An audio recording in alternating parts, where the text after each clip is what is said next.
So we have no help. It's giving us no help here. Well, imagine that just spread across the whole language. I actually kind of like this textbook. I don't know why. It's old, but it's kind of nice. I don't know. I like it. Sometimes the old stuff is pretty good.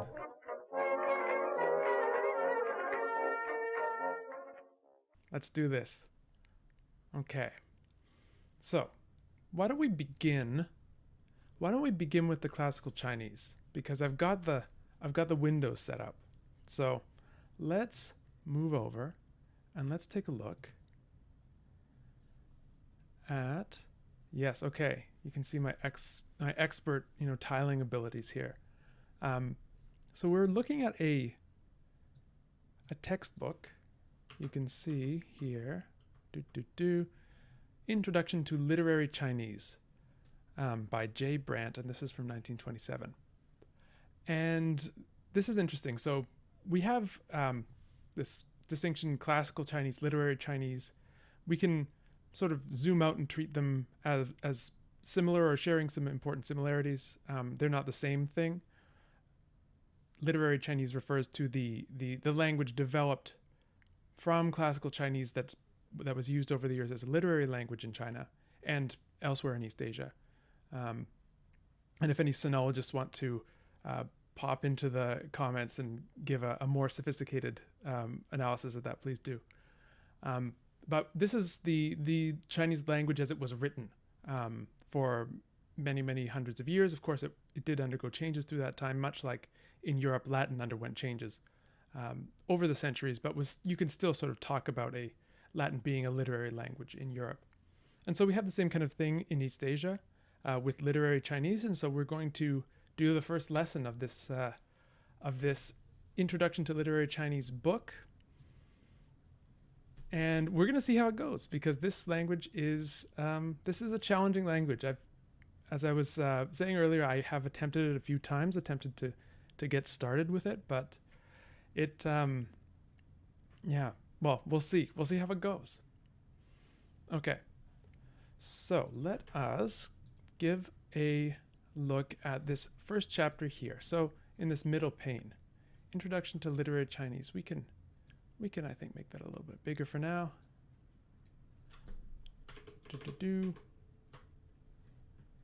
So here, the format of this textbook is kind of interesting.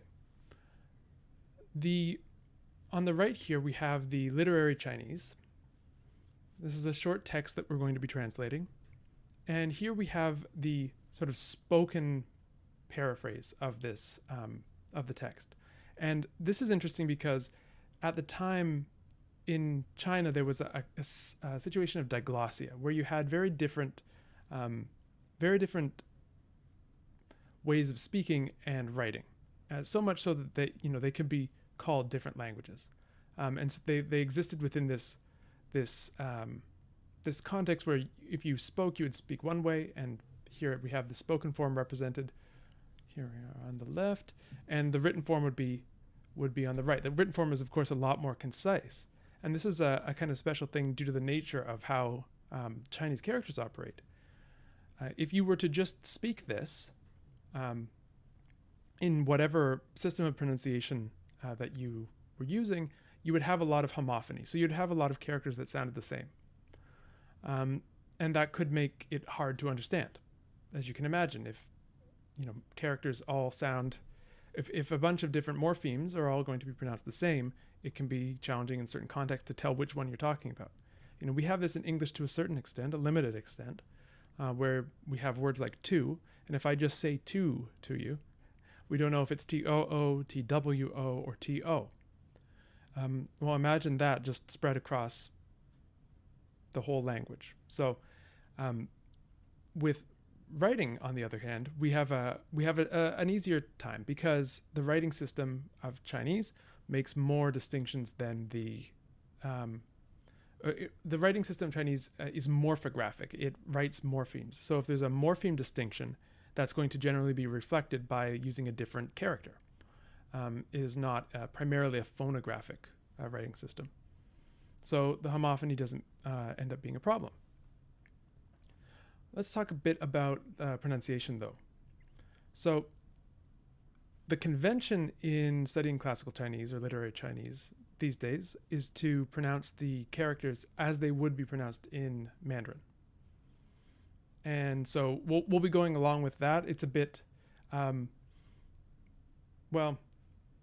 it's a bit in some ways strange because the grammar of the language dates back to a very, very early period where it would have sounded a lot different. But it's the convention is to pronounce the characters, at least for Westerners studying the language, with the modern Mandarin pronunciations. Okay, enough preface. Let's get started. So what I've done is I've copied out the text. So one thing that's interesting, at this point we are going from top to bottom and right to left.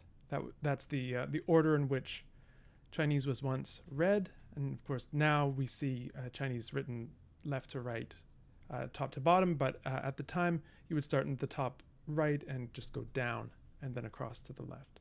So we're going to be going this way, if you can see my mouse there. And we're going to leave the spoken form to the side. That's not going to be relevant for us today.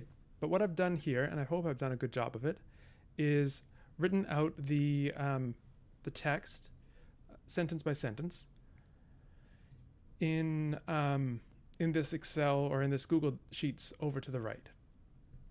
And I thought what we would do is just sort of go line by line and translate. So we'll look up the words, we'll try and understand what's going on with the grammar, and we'll see if we can learn something.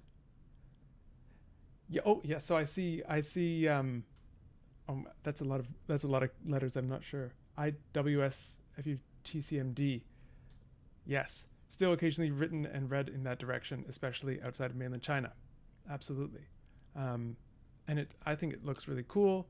And as a left-handed writer, as a left-handed person, it's a lot nicer to go in that direction for me, or at least for the people who are going to read my ink-smudged writing. So, okay, let's begin.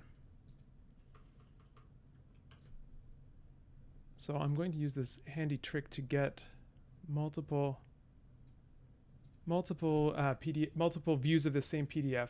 Hey Ben, okay, thanks. Yes, so let's get multiple views of this PDF open so that we can look at the vocabulary, we can look at the text, and then we can do our gloss and see what we can get. Okay, so the first thing we have is the title of the text, which appears to be, and I'm going to pronounce it in my sort of lower intermediate Mandarin. It appears to be Jixiong, which is written here in actually the Wade-Giles transcription system, which is not super popular these days. So it takes a bit of getting used to, but take my somewhat word for it, take my lower intermediate word for it, that it's something like that. Jixiong. And so what are we going to translate these as? Let's just do a morpheme by morpheme gloss.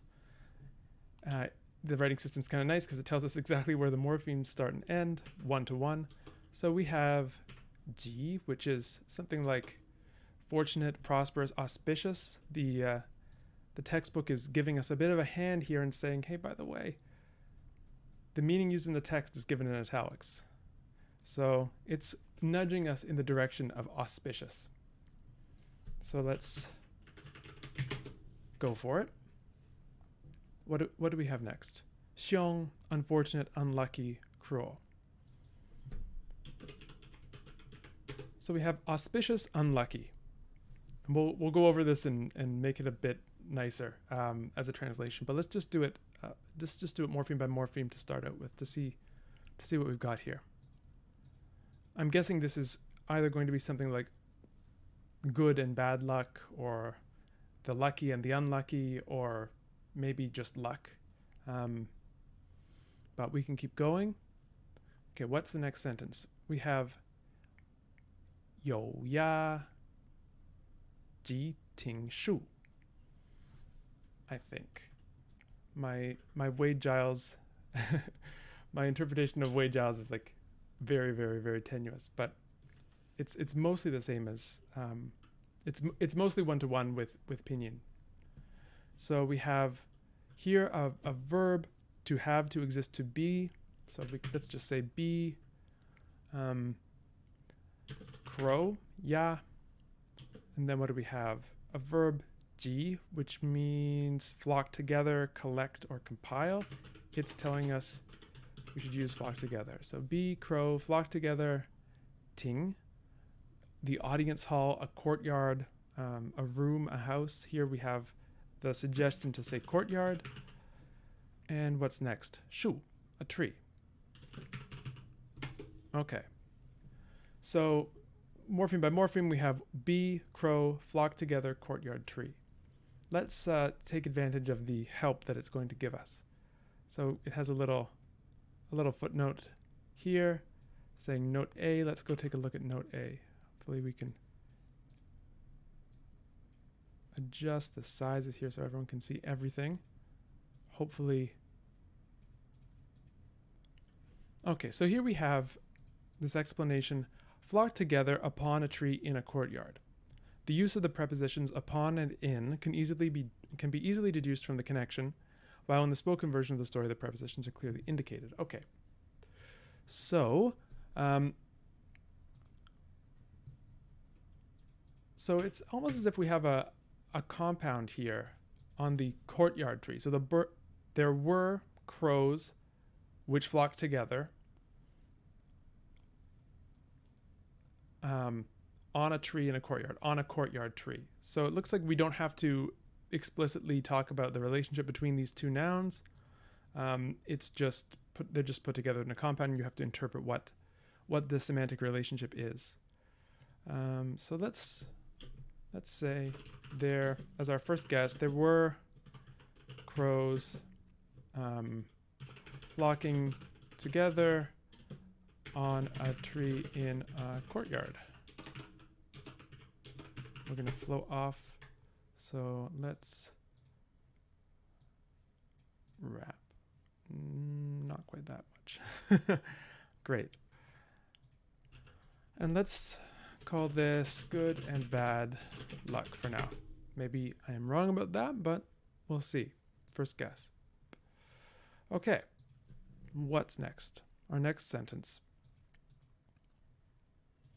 We have we need to go up one page. We need to go to this. Okay, so here we have a verb stretch, in. Stretch, and then we have, I think this is going to be pronounced jing. The neck, so in jing, ming. So here we have an interesting particle. It calls it a conjunctive particle, which we can translate as and. So let's translate it as and for now, but I think we're going to be told a little bit more about it soon. And ming, I think we would translate as sing in the case of crows. So let's see what our grammatical notes have to say for us. And unfortunately, it's slightly cut off here, but oops, there we go. Okay, so the characters in jing with the aid of er, whose literary meaning here is and, form a complement to the verb, answering the question how, in what way. Interesting. Okay, so this is almost like an adverbial. They sang, stretching their necks. Perhaps would be a good translation of that.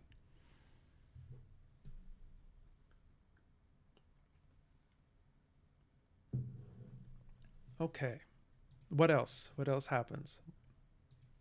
Oh, incidentally, I'm just putting this in the past tense because this seems to be like a little fable. We don't have an explicit tense marking in here, but nevertheless, all of these things are guesses that we might be proven wrong about later. Let's see, what's our next sentence? We have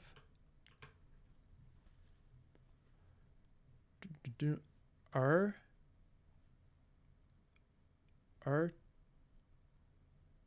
chi, I think. Is that chi? Our chi. So we have child. This is translated as hoot at.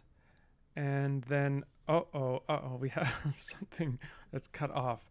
And I happen to remember this from a previous study of classical Chinese, that this is kind of an all-important particle that we see all over the place. It, if I remember correctly, it acts as a sort of subordinator, which you could translate as of or apostrophe s. It acts as a here is it's a sign of, I'm assuming, the possessive case. It's used as a third person pronoun for the objective case, so the accusative, him, her, it, them. And it also means to go or proceed. So we have no help. It's giving us no help here as to how to choose between that. But I think, given the fact that it's at the end of the sentence, and we seem to have an SVO language here, I think we might call this third person accusative. So who would these accusative things be referring to? Probably the crows. So we have a child hooted at them. Okay. Our chi zhi. Next, we have a very short sentence. Fu yue. Father, speak. So I'm taking this as a kind of a quotative. His father said. What's next? Shi he hai. Shi he hai. Interestingly, if you know Mandarin, you might be expecting this to be the verb to be, which it is not.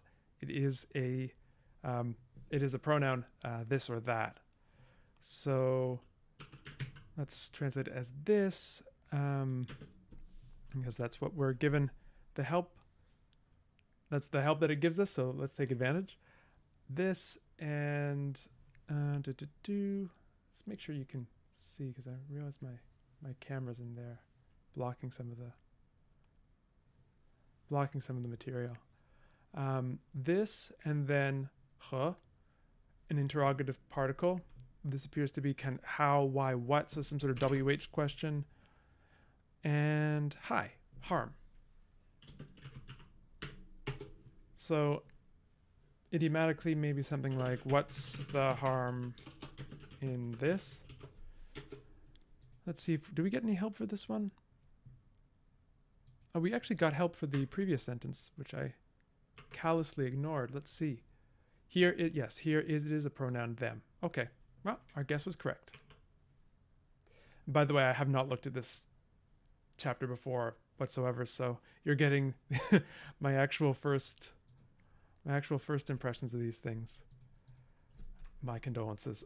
All right, let's get this a bit bigger. All right. So what's the harm in this? This what harm? Guessing. And then I don't think we need to look anything up here because we have our yue, child speak. So the child said, assuming this, let's just make sure that we know this is a quotation. And let's go down a little bit more. Okay. We need... Okay, so here we have Chang. Chang Wen Ren Yan. Chang Wen Ren Yan. Which we're going to translate... So Chang is constant, usual, frequent. So yeah, let's say constant. That sounds cool. Constant one. Oh, interesting.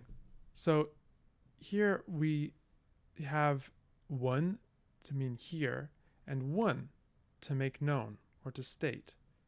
So I'm not sure exactly which one we're supposed to use here. Let's see, does it give us any help. It does not.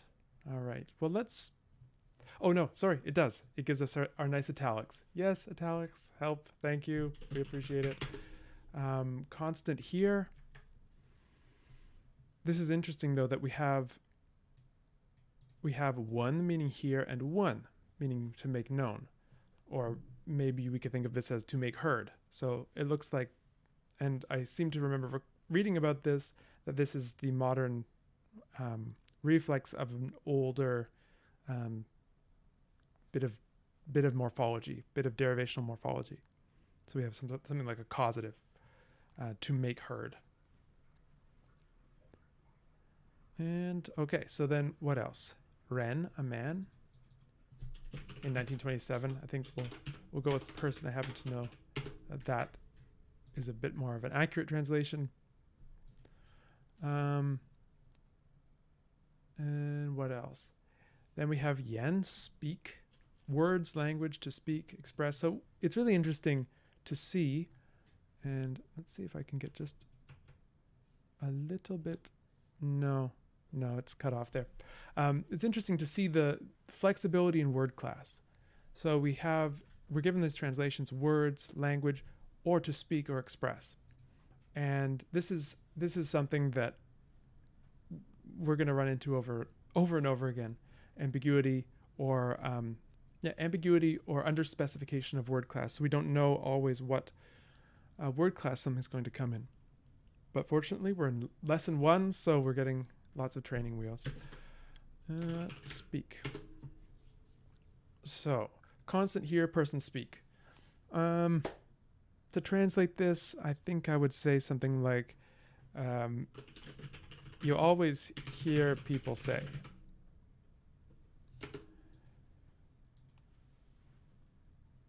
Although I like the sort of the flavor of this translation, constant. But I think this is more, you always hear people say. And we're given a sentence break, but I think in English we would leave that as one sentence. What's the next sentence? Okay, so here we have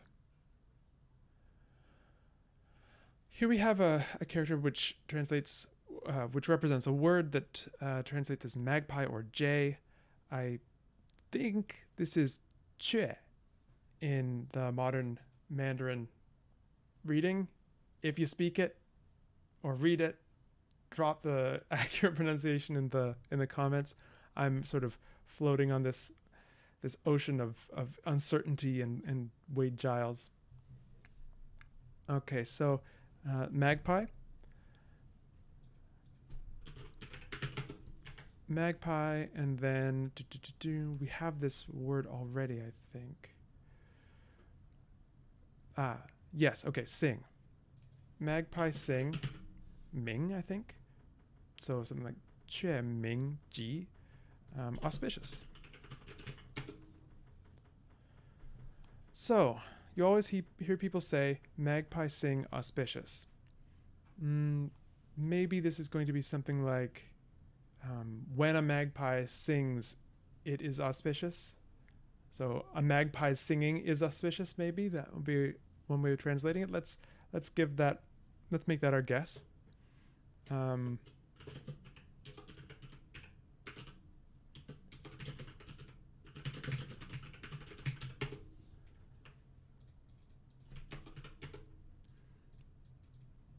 I think we have another thing that people always say, so I won't end the sentence in English yet. And then we have ya ming xiong, which would be crow, sing, unlucky. Unlucky. Let's bring this a bit farther up. Okay, so we have this xiong from the title. A magpie singing is auspicious. And a crow's singing is unlucky.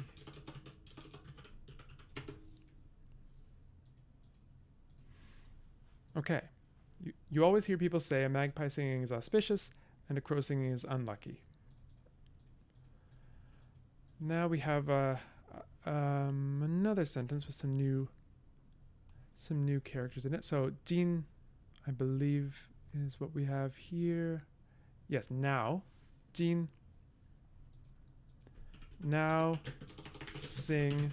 And then we have a particle of many uses. Always love to learn that there's a particle of many uses. It's always going to make our lives so much fun as we're translating. So let's just leave that for now. We will, because we have a note.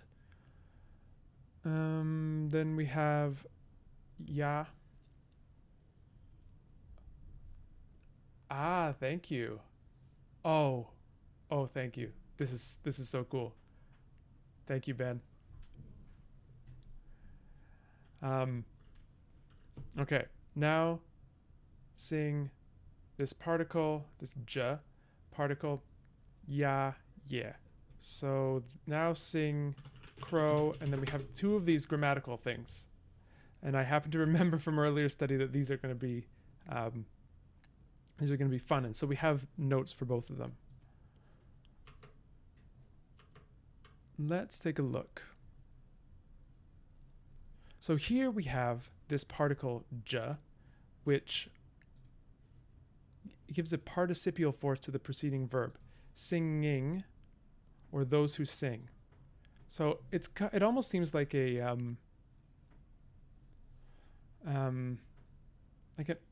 almost like an agentive nominalization, like the one who sings. So let's translate this as one who. So now the one who sings, and then we have are the crows. So we have this final particle, yeah, which marks the end of the sentence. So let's be super agnostic and just call this particle. I don't think we have enough information just to say, or rather, I don't really want to take it on faith that it's a sentence ending particle without knowing a little bit more about it. So let's just call it a particle. And translate this as now the ones who sing are crows, or are the crows. Okay.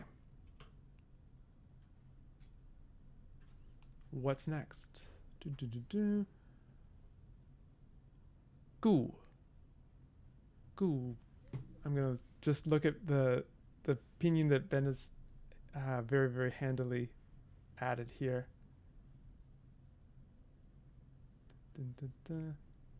Oh, okay. I'll wait just until Ben, if you do have a chance to put that one, which is the hoot at word, that would be super. I think it's ch, but I could be mistaken. No, take your time. So I'll just say, for the sake of, keeping things going, gu chi zhi. So here we have a consequential particle. What is a consequential particle? This is going to be something like therefore or so. So therefore hoot at, it is not a URL, hoot at third accusative. So therefore I hoot at them. Now the ones who sing are the crows, therefore I hoot at them. So this is kind of funny. You always hear people. Okay, so we have this story where crows are cawing in the courtyard on this tree, and the kid comes over and sees them and starts saying boo, get some new material, and then his father says, what are you doing? What are you talking to these crows that way for?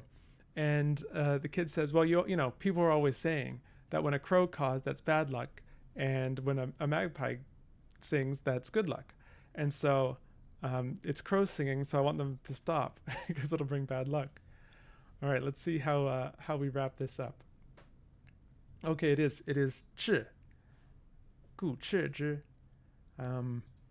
Thank you. What's next? Okay, we have a sentence that we've had before, which is, I believe, is that fourth tone? Fu. Yeah, fu yue. So the oops, I have, yeah, okay. The father speak. His father said. Actually, we should make this all one gigantic quotation. The child said, you always hear people say. So his father said, and then how on earth did we get this? Okay, I'm in control here. I know all the keyboard shortcuts, as you can all tell. His father said, hopefully that wasn't blocking things for too long. The father said, and then we have this rather long line here, which is going to be something that I have to scroll to show you. So we have 人之. So we know that this is person. We know that this is this particle that we've been translating as third person accusative, but we remember that it's also going to be a kind of a subordinating particle. So let's say, let's call it genitive for lack of a better term right now. A person's or people's. What else? 人之 知识, I believe we have here. So we have wisdom and being acquaintance. So 知识, and we have a helpful translation here that it's knowledge and experience.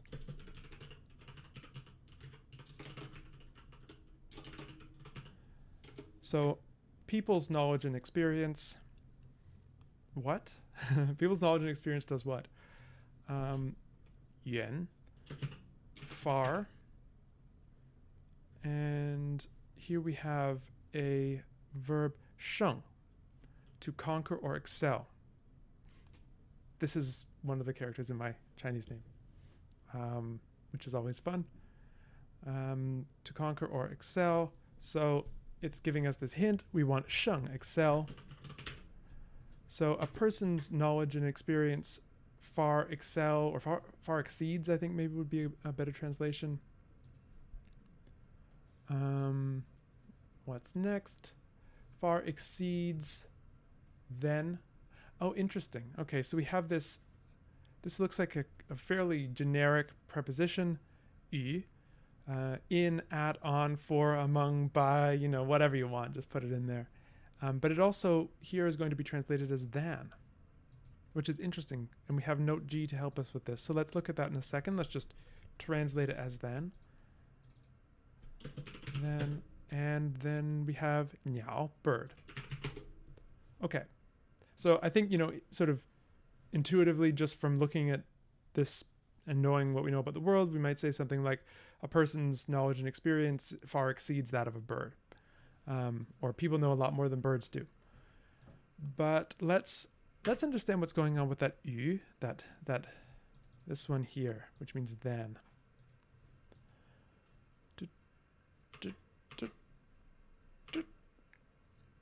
Okay, so it says here much higher than those of birds. It doesn't really give us too much help. Far exceeds two birds. This isn't something that I can very smoothly translate word for word, but we have, or at least I can think of examples where we do use a preposition or a particular case to mark the thing to which something is being compared. So here we have people's knowledge and experience is far better than that of the birds. So let's give that a translation. People's knowledge and experience are far better or far exceed that of birds. Okay, we're coming along.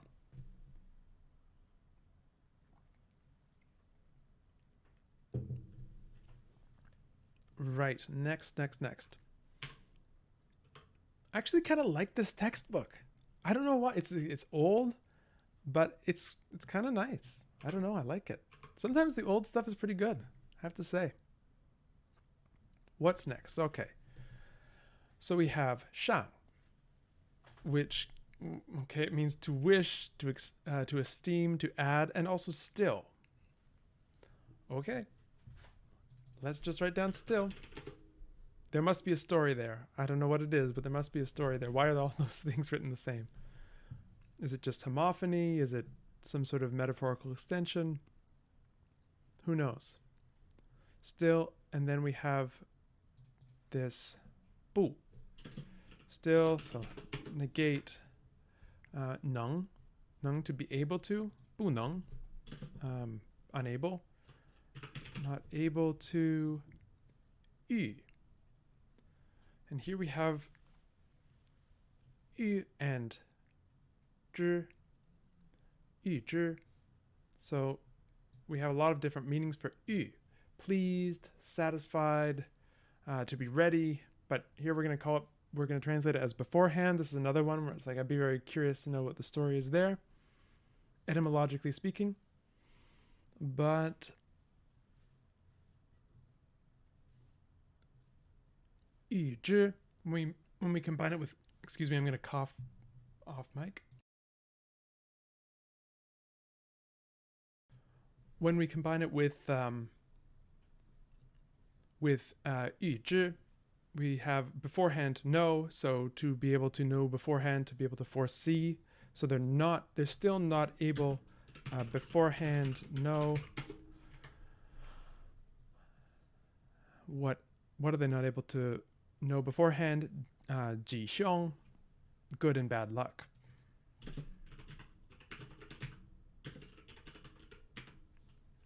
Auspicious. That's another translationese. Lucky and unlucky. So, but who are not able to know beforehand good and bad luck? I am assuming that this is going to refer to Ren, people. So even though people's knowledge and experience far exceed that of birds, people are not able. So they are still unable, people are still unable, let's just put people here, are still unable to know, to foresee or foretell good and bad luck. All right, and then we have our last sentence here, which is, we have which we had before, which we translated as and. So kwang. Kwang niao hu. So we're given help here with the kwang, still more, or how much more. And then niao, birds. Hu, which is apparently an interrogative or exclamatory particle. So we have something like how much more, or still more, birds, exclamation. How much more, birds, explanation. So I think the meaning here is pretty clear. People are still unable to foretell good and bad luck. How much more could birds? Dang. So, I think we need a little bit more room here. There we go. There we go. So the whole text in our first attempt at a translation, good and bad luck. Once there were crows flocking together on a tree in a courtyard. They sang, stretching their necks. A child hooted at them. His father said, "What's the harm in this?" The child said, "You always hear people say," this sounds like a kid, right? You always hear people say a magpie singing is auspicious, and a crow singing is unlucky. Now the ones who sing are the crows. Therefore I hoot at them, just like a kid would say. His father said, "People's knowledge and experience far exceed that of birds. People are still unable to foretell good and bad luck. How much more could birds?" That's a cute story. Okay, so that's our attempt with all of the notes helping us. Let's check our work and let's see what Brandt tells us. And okay, just as I go down, I really want to point out something about this textbook, which I really love. Look at all these example sentences. Whenever he makes a grammatical point, we get an example sentence that that shows us, other ways of or other examples. Those who know do not speak. Those who speak do not know. I think that's from the Tao Te Ching. I just love it. And so I think this is a really great textbook. And I wonder how many more of these textbooks exist out there on the internet that are out of copyright, that you can freely download on the Internet Archive or some other similar kind of source. I wonder how many more are out there that are just really good and no one knows about them. Now I'll put a link to this one in the description of this video, and I'll have to put in a little reminder to myself to do that, but so that you can also use it, or you can just look up Brandt Introduction to Literary Chinese. Okay, but where were we? We were going to look up the translation. Okay, so this is Brandt's translation right here. And let's just go. I'm sorry for all the scrolling. Let's just compare what we have here. So he says, lucky and bad omens. I have good and bad luck. Okay, fair enough. There were crows flocking together on a tree in a courtyard. There were some crows who flocked together in a courtyard upon a tree. Okay, fair enough. More or less the same. They sang stretching their necks, and cawed stretching their necks. I suppose a crow, we would say caw for that. They cawed stretching their necks. A boy hooted at them. A child hooted at them. Great. His father asked, or said, asked, whatever. Not too worried about that. What's the harm in this? What's the harm? Oh! Almost 1 for 1. That's awesome. The boy said, I have often heard people say that when a magpie chatters, it brings good luck, and when a crow caws, it brings bad luck. Okay, and I gave it this sort of this sort of worldly wisdom of the child here. You always hear people say, a magpie's singing is auspicious and a crow's singing is unlucky. So I think it's slightly interesting here, the difference in the translation, because I've often heard people say that when a magpie chatters, so we have this sort of subordinate clause, when a magpie chatters in the translation, it brings good luck.